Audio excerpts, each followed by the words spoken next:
दोस्तों सोचिए, रात का सन्नाटा है, चारों तरफ शांति है, लेकिन मन के अंदर एक सवाल गूंज रहा है। ये दुनिया ऐसी क्यों हो गई है, जहाँ सच बोलने वाला डरता है, जहाँ रिश्ते कमज़ोर हो गए हैं और जहाँ हर इंसान जल्दी में है, पर मंजिल किसी को नहीं पता। क्या यही कलयुग है? और अगर यही कलयुग है तो सबसे बड़ा सवाल क्या है? कलयुग कितने साल चलने वाला है?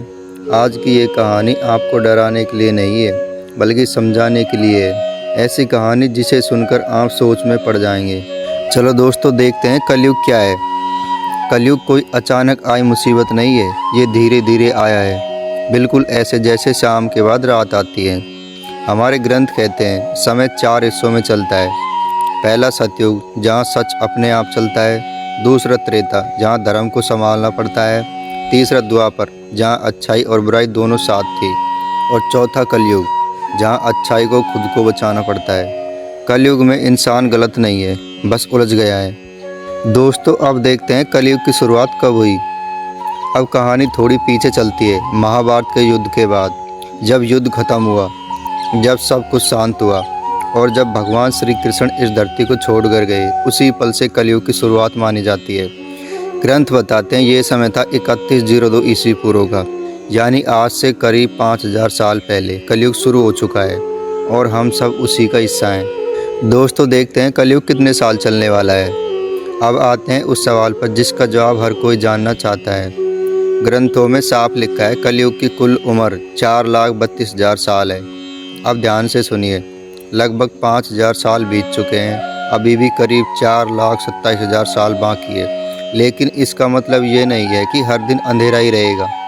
कलयुग भी धीरे धीरे बदलता है, जैसे रात के बाद सुबह ज़रूर आती है। दोस्तों, अब देखते हैं क्या असली कलयुग अभी आया है।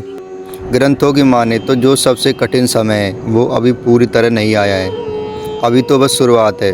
आगे चलकर रिश्ते और कमज़ोर होंगे, लालच और बढ़ेगा, इंसान खुद को ही भूल जाएगा।